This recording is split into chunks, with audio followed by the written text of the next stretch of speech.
Hi எல்லாருக்கும் வணக்கம். போன வாரம் நைட் 8 o'clock ஒரு பேஷண்ட் அக்யூட் அப்டாமினல் பெயினில் ரொம்ப சிவியர் வலியோட வந்தாங்க.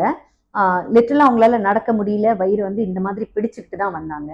உடனே ஸ்கேன் பண்ணி பார்க்கும்போது அவங்களுடைய ரைட் ஓவரி பெருசாக வீங்கி இருந்தது. அதில் ஒரு கட்டி, அந்த கட்டிக்குள்ளார ப்ளீட் ஆகி இருந்தது. அந்த கட்டி கிட்டத்தட்ட ஒரு 9 சென்டிமீட்டர் இருந்தது.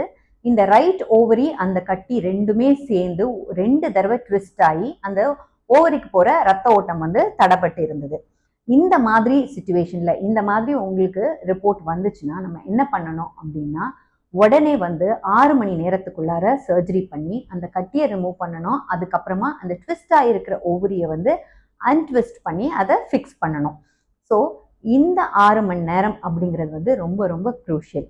இந்த 6 மணி நேரத்தை கடந்துட்டோம்னா இந்த ஓவரிக்கு போகிற பிளட் சப்ளை கம்ப்ளீட்டாக கட் ஆஃப் ஆகி அது ஒரு அழுகின நிலைக்கு போயிடும். அப்போ நம்ம அந்த ஓவரியை சேவ் பண்ண முடியாது. அன்ஃபார்ச்சுனேட்லி இந்த பேஷண்ட் நம்ம சொன்ன மெடிக்கல் அட்வைஸ் கேட்கல, மறுநாள் தான் அட்மிட் ஆனாங்க. ஸோ அந்த ஓவரி ஒரு அழுகின நிலைக்கு போய் அந்த ஓவரியை அவங்க லூஸ் பண்ணுற மாதிரி ஆயிடுச்சு.